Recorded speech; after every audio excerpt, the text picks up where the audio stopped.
contract put out to bid to construct the fire training school, construction never happened.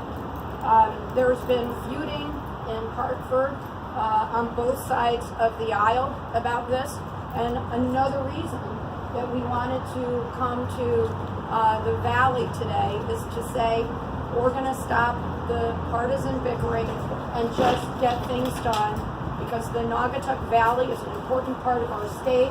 This is an important issue for the Valley, and we want to address it. So here's what we're going to do. We're going to make sure that we get the money to construct the fire training school so that volunteers don't have to drive around to other parts of the state. And we're going to fix a problem that has been languishing for 20 years. We also want to let people in the Valley know that Ned and I are very committed to working with these fine people who are standing behind us to promote economic development in the Valley. This part of the state has long been neglected, and that's going to stop after this election.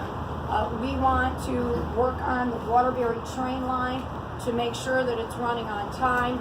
We want to work with Valley area mayors like Lee Hess to work on and promote transit-oriented development so that this becomes a more economically vibrant part of the state. And so to talk a little more about this important issue is our next governor, Ned Lamont. Yay! You have folks in your family who are volunteer firefighters. I was actually a volunteer firefighter myself many eons ago, and I know exactly what you guys go through every day. And I went through the fire training myself for half a day, and I know how tough it is. I walked into that building which had a surrogate fire in there. They said, take off your glove and you feel the scorching heat. You got the air pack on, you're climbing around on the floor, just trying to feel your way through and see who's there. So you guys are heroes. I appreciate the work you do. And our job is to fix things. And as Susan said, this is going on for 15, 20 years.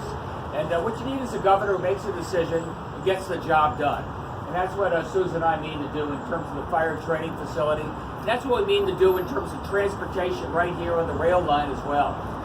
Bob Stefanowski, the Republican candidate, if he ends up eliminating all those taxes for millionaires, it would eliminate something like 10, $11 billion. It would eliminate over 50, 60% of our overall budget.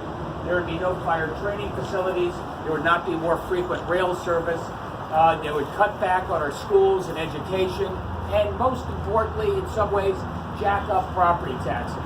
It's something that Susan and I are not going to allow to do. We're going to bring down the property taxes, invest in our schools, not raise the income tax, but hold that where it is. To do what we can in terms of more frequent rail service, and actually honor our commitment to the firefighters in terms of a training facility here. And we got 4 days to go in this race, and we're going for it. And I just want to say, we keep coming back to the Valley, not just as candidate, but as governor and lieutenant governor.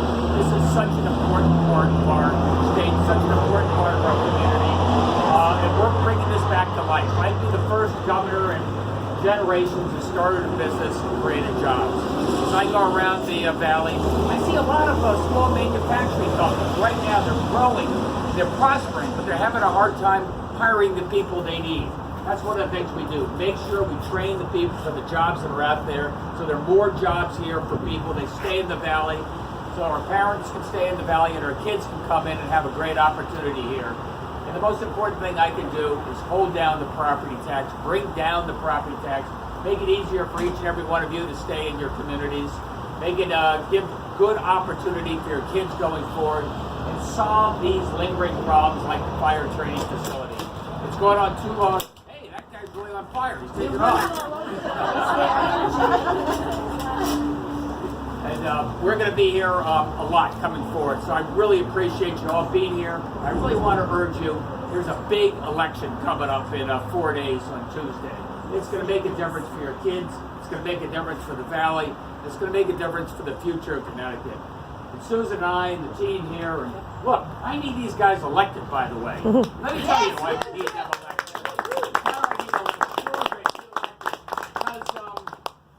Because look, we got to roll up our sleeves. We got to fix a state that's in fiscal crisis right now. And I need people who are ready to roll up their sleeves and work with me to get the job done.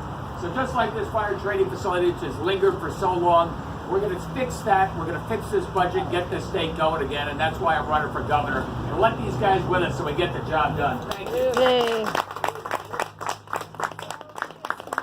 my pleasure to introduce Rochelle, who's running for state representative, and she has just been a fierce advocate for the importance of building this fire training school, and Ned and I are looking forward to working with her in Hartford.